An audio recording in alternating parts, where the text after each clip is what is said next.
Pat caliper at yung big disc natin, pension. OKM Racing. Papasok na tayo ng bundok at makakapunta na kami kasi pwede na yung ulan, no? Kabagsak na. So, hirap mo na.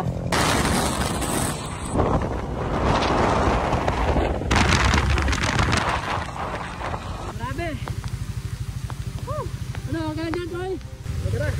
Lamig dito guys, wala na akong makikita. Okay, nag-stop over kami rito. Ganda ng view dito, oh. Bakit puro tayo sa taas? Medyo konti na lang, tara. Grabe guys, oh. Tingnan niyo yung pagi dito, oh.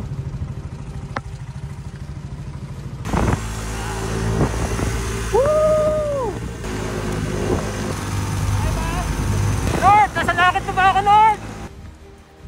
Alright, so yun mga true friend, nakarating din tayo dito. Blazing Mountain of the Gods. Kaya pala ako pumunta rito, para kumain ng burger yum.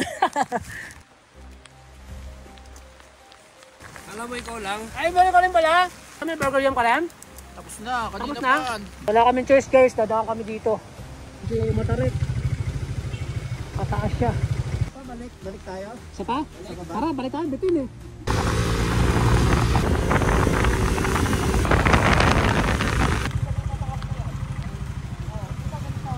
Ito na naman guys, landslide. Ayan, tatawid na naman tayo dito. Nandito tayo ngayon sa Barangay Hall ng Namaltugan, Kalanasan, Apayao. Wala itsura dito guys, oh. Ayan, may mga tao din doon, may nanguhuli sila ng isda siguro, may mga lambat sila eh. Toy, dahan-dahan lang ah. I am Jamich. Okay, ingat, dahan-dahan lang. Tayo naman guys.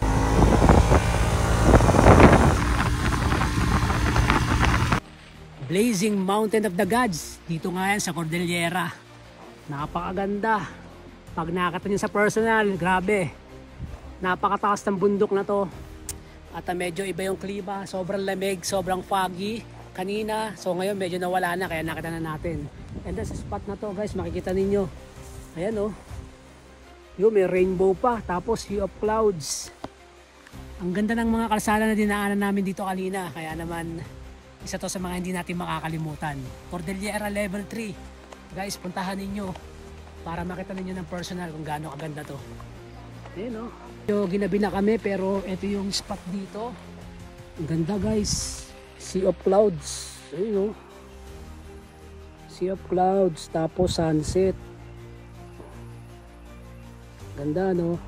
At least nakita natin kung gaano kaganda yung sea of clouds dito.